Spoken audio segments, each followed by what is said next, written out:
The following document was written by Peter Laroche and was found during the Boggs International Survey of the island of Ewan. It's the golden rule of Hollywood. The writer always gets the shaft. The producers get all the money, the actors get all the fame, the director gets to put his vision on the screen, and the people behind the scenes get paid and don't have to give a damn. But the writer pours his guts out onto the page, and if he's lucky, he sees 20% of what he wrote make it through the Hollywood grinder. If he's really lucky, he gets paid what he's worth.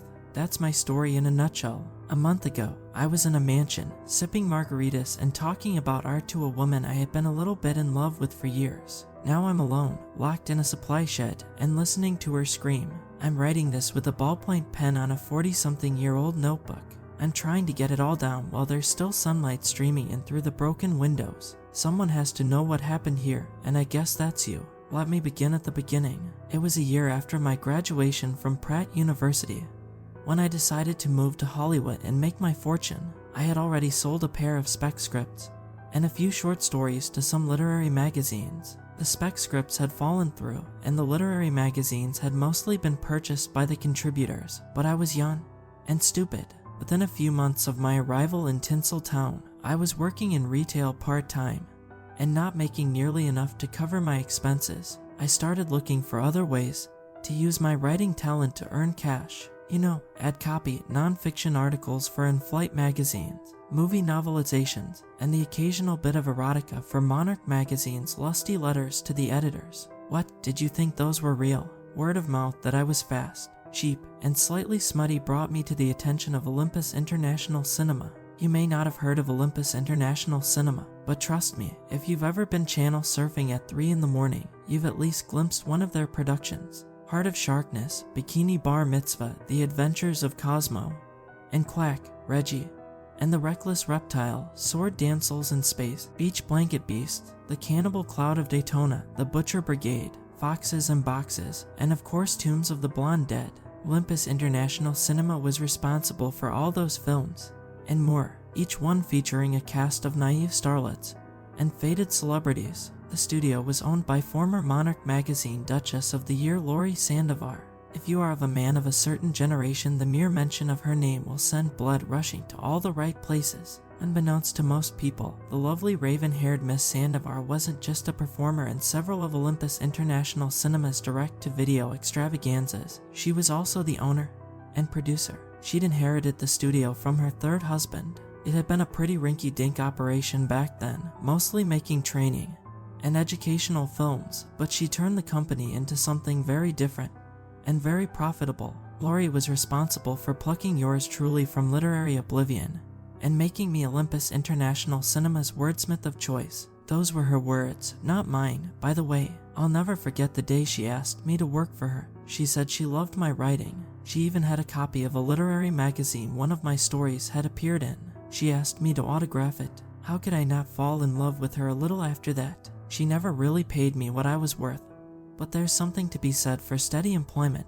Working for her wasn't easy. She was as driven and ruthless as she was beautiful and limber. I was, at times, turning out a script every 2 months, and they weren't always great, but she always accepted them. She was a lot nicer to me than she was to her other writers and actors and directors and craft services. Olympus International Cinema's newest project was a film called Island Fury. The script was written by yours truly, and it was to be a sex comedy that takes a hard left turn into horror in the third act. The plot was like this. During World War II, a handsome American pilot crash lands on an uncharted island populated by sexy lesbian goat farmers. Lewd logic quickly ensues, and suddenly the women are all fighting, then gently grinding over our hero. Unfortunately, in the throes of their lust, the women have forgotten their pledge to sacrifice some of their livestock to the creature that lives on the island with them, a stop-motion monstrosity to be added later called Ezerhaddon the Harvest Fiend. Laurie was very specific about how she wanted this film to be made, and she was painfully specific about the script. I was still rewriting the damn thing on my trusty Smith Corona typewriter when we dropped anchor near the deserted island she'd chosen for filming. The island she'd chosen was a little flyspeck of a place, too unimportant to be claimed by anyone. It was half jungle and half beach, and not much of anything else. She'd scouted it out months earlier, and the night she'd half cajoled, half ordered me to travel with her team to the location. She'd shown me some Polaroids of the place. It was overrun with albino goats and dotted with strange little statues. They were a bit Easter Island, a bit Aztec, and a whole lot of HR. Jiger, do you remember making shrunken apple head dolls in school? Do they still do that? Well, if you do, remember that is just what they looked like. Desiccated little stone faces scowling gleefully. The privately chartered ship that brought us there was called the Polaris. It was a cargo vessel that was at least 70 years past its prime, and boasted a crew of 6 men who looked like cousins. Close cousins, if you know what I mean. Our team consisted of 1 disgraced director, 2 cameramen, 1 lighting guy, 1 sound guy, 5 wannabe actresses of varying enhancement, 1 beefy bonehead straight off the casting couch, 1 tired, profoundly out of place scriptwriter, and lastly, a producer, who was also one of the performers. It took 6 trips on a pair of inflatable rafts to get everyone and our equipment to the island. The director, Jeff James, came on the last trip, and from the moment he set foot on the beach, he started yelling at the cameramen and rushing the cast to get ready. Wishing to avoid his coked-up wrath, the performers got busy. Our small team meant that they had to take care of their own makeup and costumes, if you can consider fur-lined bikinis and an Air Force surplus jumpsuit costumes. The cameramen worked hard to make use of the natural light and accentuate the strange beauty of the landscape, while simultaneously keeping the piles of goat scat out of the shot. He must be wondering why the hell I was there. Lori had said she wanted a friend along, saying she wanted someone with half a brain to talk to while waiting for her scenes. I gotta say, hearing her call me a friend was simultaneously thrilling and disheartening all at once. A month ago she had called me other things. I wondered if it had just been the margaritas talking. Either way, I was standing there trying not to cringe as the pretty young cast mangled my precious dialogue. The director rarely did second takes, even when soft core sensation Claudia Tate looked directly at the camera, or when thick-headed thespian Bobby Burns mispronounced the word women. Did I mention the writer always gets the shaft? As the skinny dipping scene segued into a bout of mud wrestling, I excused myself to explore the island. You may find it hard to believe, but watching people film other people having simulated sex is about as exciting as your average class in technical writing. The island was strange. I know I said this before, but I don't think I've quite gotten across to you how strange. Pale, pink-eyed goats were everywhere. They watched me pass through their territory with dull-eyed curiosity. There were clouds of bloated black flies buzzing around here and there. The air was filled with this faint, sickly sweet smell, just strong enough to tickle your gag reflex, but not strong enough to be recognizable. I had been wandering for an hour or so when I spied a figure crouching up ahead. It was perfectly still, staring at me. I froze, my breath catching in my throat before I realized that it was another one of those weird statues. It was about 3 feet tall, almost childlike in proportion. The head was wrinkled and misshapen. A strange symbol had been carved onto its forehead, a triangle inside a circle with a vertical line through the center. Despite the dry weather, the stone was clammy to the touch. Yes, I touched the thing. Don't ask me why. It's a grave marker. Lori spoke softly from behind me. After a brief startled squeal, I turned to see her in her hiking boots, cut-off shorts, and a t-shirt with the logo for White Brains on toast. They were her favorite band. She'd even appeared in one of their music videos. I said, "Shouldn't you be working?" Pia wanted to do her big scene early, she said. This was Pia Winters' first movie. A former exotic dancer, she was newly upgraded with massive breast implants that she was eager to show off. I didn't write her a big scene. I know, but Jeff has this weird idea where he wants to see her grinding against a palm tree. She approached the statue with a kind of awe. I figured I'd let him get it out of his system so I could explore a little. I asked, "What the hell is up with this place? We could have just shot in the Philippines for a lot less. This is better. Can't you feel the atmosphere? It smells like someone died here. Someone died everywhere." With a mischievous grin, she patted the statue on the head and started trudging deeper into the jungle. I followed her, swatting at the sickly, low-hanging branches. "How did you hear about this place?" "From my late hubby's gambling buddies." "Where did he?" I slipped on a mossy cluster of stones and fell on my face. "Damn it." Peter, she was at my side, helping me to sit up. "Damn it," I said again. "Clumsy," she laughed, brushing off my face. I hoped the dirt would hide my blushing. "I was watching your backside instead of where I was going." You should have used that line in the script. She stood back up and started walking again. Come on, not much further. There's something I want you to see. Not much further turned out to be an hour of walking, mostly uphill. Occasionally, one or two of those goofy goats would follow and keep pace with us, only to wander off into the jungle after a little while. It was miserably hot, and there wasn't even the slightest trace of a breeze. In case you hadn't already guessed, we rider types usually aren't in the best of shape.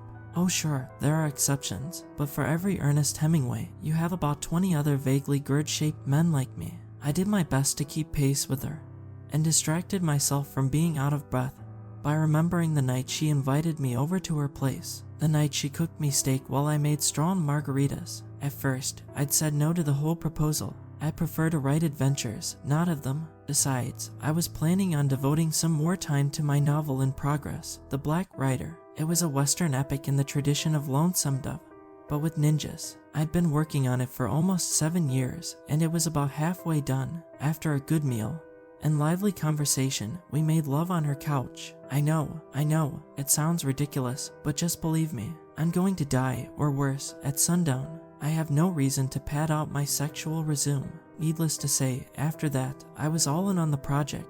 As we made our way through the jungle, we passed by another dozen or so of those ugly little statues before we reached what was once a military base. It wasn't much of a military base, mind you, just a rusted old Quonset hut and a handful of rotting olive-colored tents. It looked like the exterior set from MASH had gone to hell. There was also even a jeep, its tires flat, its body half-eaten by corrosion and curious goats. It was parked in front of the dilapidated supply shed that would soon become my prison. What is this? Even though the place was obviously long abandoned, I spoke in hushed tones. It was an army base during the Second World War. An entire platoon of men was stationed here. All but one of them died under mysterious circumstances. But of course, come on then. She started walking again. The best part is up ahead. I swung my arms in a gesture as sarcastic as it was wide. Better than all this. She laughed. Shut up and march. Yes, ma'am. I saluted. To my surprise, she took my hand as she led me back into the jungle. Tell me more about these lawn gnomes from hell. She flashed me that grin of hers again, then paused before one of the grotesque effigies. The people of this island were the last stronghold of the cult of Esarhaddon. Wait, I said. Esarhaddon is a real thing. Yup, they had some very primal religious beliefs. Oh, they were Baptists. Dork. She punched me lightly in the arm and continued. Every 6 years, they would hold a ceremony called Gravulch. The entire community would paint their hands with goat blood and hunt each other through the jungle. It is kind of like a game of tag. The 6 winners of the contest would then be brought back to the village, where they would play another game using symbols carved on pieces of petrified bark. Are you pulling my leg? I asked. You've got to be pulling my leg. Nope. Now 5 losers of this game were called the Zardua. They would have their hair and teeth pulled out, and then be buried alive beneath one of these. She tapped the statue. The winner would be taken to the mouth of Esarhaddon, and after a ceremony called the 6 Wounds of Love, would be blessed with either wisdom, power, or life. I shook my head. And where did you learn all this? I read it in a book called The 9 Rebel Sermons. It was written by a Catholic missionary who visited the island in 1722. I got that from my late hubby's gambling buddies too. I raised an eyebrow. Ever thought about hunkering down with a Jane Austen novel? Read them all. Come on, more to see. Oh, sweet Jesus. Another hour of walking brought us to a clearing. The knee-high pale green grass undulated slowly back and forth. In the center of the clearing was the squat stone rim of a well. It was made from the same material as those ugly statues. Strange hieroglyphics were carved all along the sides. There was the familiar triangle inside a circle with a vertical line through the center, but there were other symbols there, too. Trembling with either terror or excitement, Lori approached it. This is it. Just like the book said, the mouth of Esarhaddon. The nauseating odor that permeated the island was stronger here. In fact, I was sure this was the source of it. Imagine the smell of a butcher shop mixed with the stink of an open sewer, then add a dash of the scent of your grandma's house. She drew closer, I followed, and it didn't take me long to realize that the tall grass was hiding dozens of dead goats. Most were skeletons, some were pretty fresh. This can't be real. If it was, someone would be here already. There would be archaeologists, documentary crews, tourists. She paused thoughtfully. Can you imagine how this would look in camera? Come on, Lori, people aren't going to watch this movie to see spooky old ruins. They want to see boobies and monsters, in that order. She was at the edge of the well now. She peered down into the depths of the well. Maybe I want to make a more lasting impression on the world. I risked a glimpse down into the murky depths. The air wafting up the stone shaft was hot. There was this thick, sloshing noise down there. Something glistened in the shadows. My heart started to pound. I turned away, and I was violently sick. When I was done, I begged, "Please, can we go back now?" Poor thing, she got me to my feet and led me back to the boat just as it started to rain. She was quiet and thoughtful the whole way back. We found the director looking ragged and pissed off. He immediately started to complain about the film's big star just up and disappearing, but Lori waved him off. With that bit of unpleasantness out of the way, we called it a day and retired to the Polaris cramped quarters. Lori turned in early, and the rest of us spent the night swapping stories, smoking cigarettes, snacking on breakfast bars, and drinking cheap wine. After a few raucous hours, I boozily decided to turn in. Lori had a little cabin all to herself near the front of the ship. I considered knocking on her door, but thought better of it. Instead, I lay down on my designated bunk and let the sounds of falling rain and lapping ocean lull me to sleep. The dream that came to me came with a strange stomach-churning feeling of déjà vu.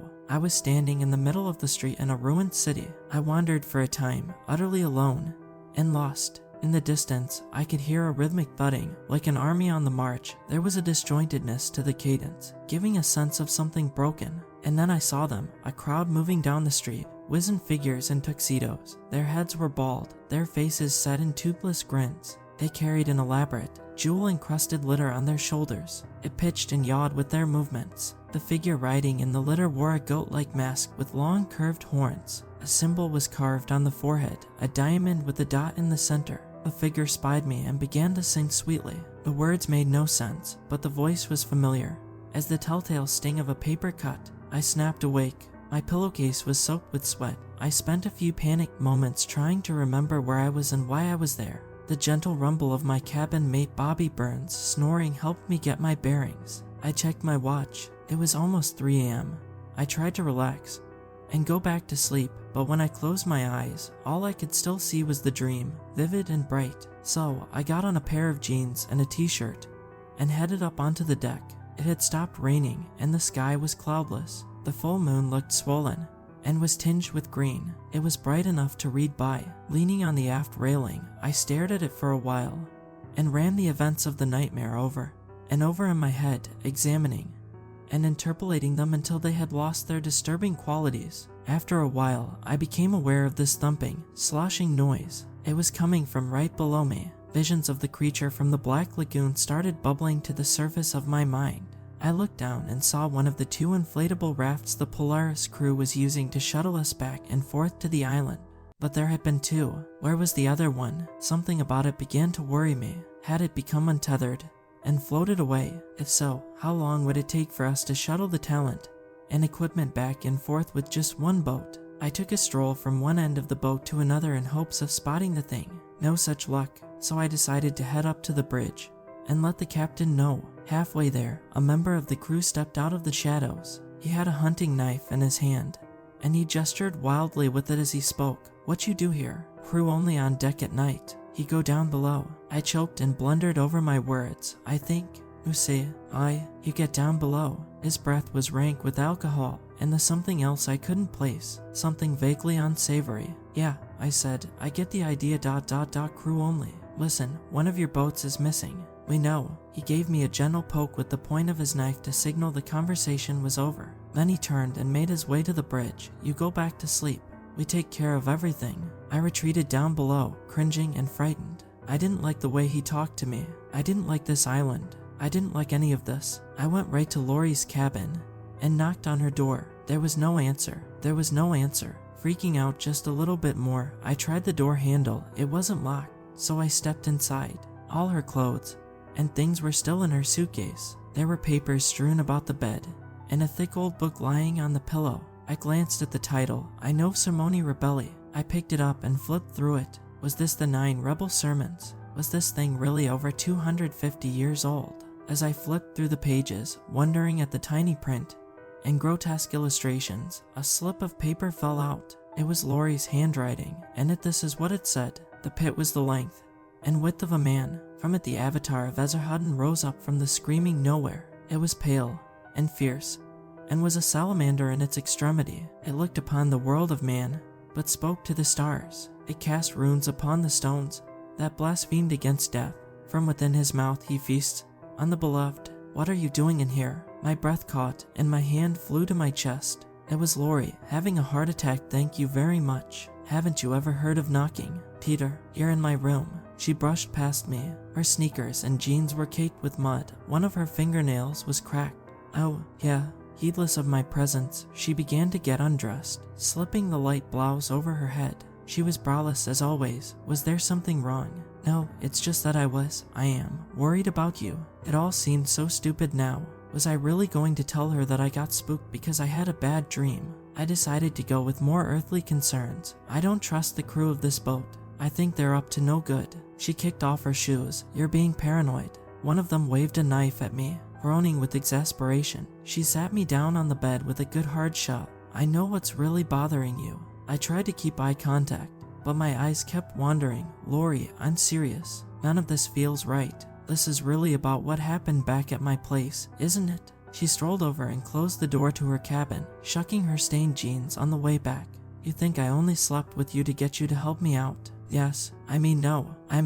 Peter. She caressed my face. I care about you more than you realize. Can't you see? She shut me up with a kiss. Her books and notes ended up on the floor, along with the comforter and the sheets. If I close my eyes, I can still remember how her nails felt on my skin, the way the broken one hurt just a little, and how it made me shiver. When it all ends, I'm going to try and keep that moment in my mind, use it to block out everything else. I doubt it will be enough to keep me from screaming. After it was over, we lay together on the bed, and she spoke in a whisper. I'll tell you something I haven't told anyone else. This is my last movie. Then we were silent. Sleep came soon enough. The morning found the missing boat back where it belonged. I made a joke to Lori about the captain using it to go fishing. She didn't laugh.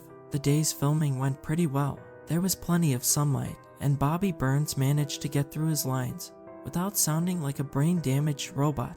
When he and Lori started working on their love scene, I had to walk away. I knew I had no right to be possessive or jealous, that this was just acting, but I still had to be somewhere else. To keep my mind occupied, I tried to piece through my experiences here. If it all had been a movie, what kind of movie would it be? I kept wandering until I found another one of the statues. For some reason, the face of it was covered with black flies. They buzzed away as I approached. The symbol on the forehead of this one was a circle with an open semicircle at the top and an X at the bottom. There was a dark, gummy-looking ruby-colored substance smeared across it. I stared at it for a long while. By the time I got back to the others, Lori's scene was over, and Claudia Tate was working on some topless close-ups. Jeff James had decided her soliloquy would play better if she popped her top halfway through. Decisions like this was why he made the big bucks. When that scene wrapped, one of the lighting guys happened to glance out onto the horizon and asked, "Hey, where the hell is the boat?" "That's right, kids, the Polaris had set off without us." I heard a mocking voice in my head. "We take care of everything." The sun was beginning to set, and things quickly degenerated into a full-scale panic. We had no shelter, no supplies, no food, no nothing. As the old song said, not a single luxury, like Robinson Crusoe. It's primitive as can be. Lori took charge and led us through the jungle to the abandoned military base. At the very least, it was a roof over our heads. After some brief discussions about signal fires and searching for food, the cast of Island Fury settled down in the main Quonset hut for the night. Not one of the 12 of us gave even the slightest thought to posting someone on guard duty. After all, this is a deserted island, right? After hours of sleep, I awoke to find myself lying next to the key grip and the best boy. I cautiously got up and walked gingerly around the cast and crew. Sickly moonlight shone in through the windows of the Quonset hut. I searched the slumbering shapes for some sign of Lori, but couldn't see her. I had to relieve myself, and it seemed like a good idea to do my business at the edge of the camp. I stumbled over jetting roots and prickly brambles until I was at the tree line. Then I did what came naturally. It wasn't until I was finished that I noticed the toppled statue. Half concealed by a mound of freshly disturbed earth, it lay on its back, gaping at the stars. I drew closer, wondering if I should try to set it right. I touched the stone. It was warm and clammy, not cold like before. I wondered who had done this, a clumsy actor or a belligerent goat. Maybe it had fallen over on its own. A sudden creeping sensation up the back of my neck alerted me to the fact I wasn't alone. A twig snapped. I turned. "Lori, will you please stop sneaking up on?" The shape before me was human but withered. Its leathery-looking skin was a muddy gray, its bald head was marked with old scars, and its toothless mouth gaped. In its left hand, it held a goat horn. One end was bloodied, the other sharpened to a point. The Zardua. Then I was running through the jungle, fumbling blindly through the trees and bushes. Every statue I came across was askew or toppled over. Dead goats were everywhere, their throats slit, their horns removed. Somehow my wild flight brought me to the clearing with Esarhaddon's well. The stench was worse now. The air was filled with a thick sloshing. I risked a glance backward. A pair of Zardua were shambling after me like they had all the time in the world. The only noise they made was the crackle of their dead joints flexing. I let them get a little closer, and then feinted around them, and doubled back into the jungle. I found my way back to the camp, hoping for safety in numbers. What I found made me stop dead in my tracks. Damn, that full moon. How I wish it had been cloudy that night, that the shadows had been dark and long enough to hide the carnage. The Zardua had made quick work of the cast and crew of Island Fury. I saw Claudia tape, her flesh hanging torn and loose as she staggered and swayed with the animal urge to survive. Her tormentor shuffled behind her, content to watch her die slowly. There was the high-pitched screaming of Bobby Burns. The Zardua swarmed over where he had fallen. They raised their makeshift blades and brought them down again and again. Jeff James was backed into the wall of the Quonset hut, swinging one of the boom mics wildly, trying to hold off his attackers, but there were too many of them. Blood, howls of terror. The Zardua were relentless in their bloodlust. Soon enough, I was surrounded and screaming for mercy. "No," I heard Lori shout. I turned on my heel to see her standing in the clearing. The captain and his machete-wielding mates flanked her. "He isn't for you," she said, and with that, mummified shapes brushed past me, looking for fresh prey. "Lori," I tried to find words, but my mind and my body were too exhausted. "Lock him in the supply shed," she nodded to the captain, her tone threatening. "Treat him gently." I didn't resist as I was marched to the supply shed. A brand new padlock had been installed on the door. I heard it click into place once I was alone in the dark. I whispered, "Help," to no one in particular, and then curled into a ball on the floor. The next morning, Lori came to see me. She had a handful of breakfast bars in her hand. "Hungry?" she asked. No, I doubted I'd ever be hungry again. She knelt beside me. Instinctively, I withdrew from her proximity. Esarhaddon is real, Peter. He made me promises. You did all this. He spoke to me in my dreams. He knew my desperation and revealed to me his need. Stop talking like that. I flashed with anger. You're a B-movie actress, not Anton LaVey. Every 6th year, Esarhaddon crawls closer to our world. He casts avatars out from the screaming nowhere, but someday he will truly walk among us. She closed her eyes and shuddered. Then the true harvest will begin as was prophesied. Why are you doing this? I have ovarian cancer. There were tears in her eyes. I found out 3 months ago. No, that's not. Now there were tears in my eyes, but we were both beyond weeping. She said, it's too far gone for the doctors to do anything. It's in my bones, in my spine. Oh my God, Lori, Esarhaddon has promised me new life. I thought of the Zardua. You can't want to be turned into one of those things. There are other ways and forms. She kissed my forehead and stood. All I have to do is submit to the 6 wounds of love. I didn't want to know the answer to my next question, but I had to ask, what is that? The Zardua will scar me 5 times, each deeper than the last. Then I will take someone beloved to me to the well of Esarhaddon and surrender them to the Avatar that dwells within. She closed the door behind her. There was a rustle as the padlock was put back into place. I went crazy for a little while after that, trashing the place, looking for something to help me escape, screaming all the while. I found a hammer and smashed out the windows, but they were too small for me to get through. I thought about using it, or maybe a screwdriver for a weapon, but what good would that do against those things? Finally, I found this notebook in one of the lower drawers. Some soldier from back in the day had been using it to keep track of inventory, so I decided to put pen to paper one last time and let the world know what happened here. That brings us full circle. It's dusk now. I've been listening to the sound of Lori's screams all day, but now she's quiet. The ritual of the 6 wounds must be drawing to a close. My heart is sick to think of her in pain. I want to hate her, but I just can't. When they finally come for me, I am going to try and reason with her one last time. but I'm not holding out much hope for a love conquers all Hollywood ending. Like I said before, the writer always gets the shaft. None of the cast or crew of Island Fury were ever found. There is no record of any ship matching the description of the Polaris.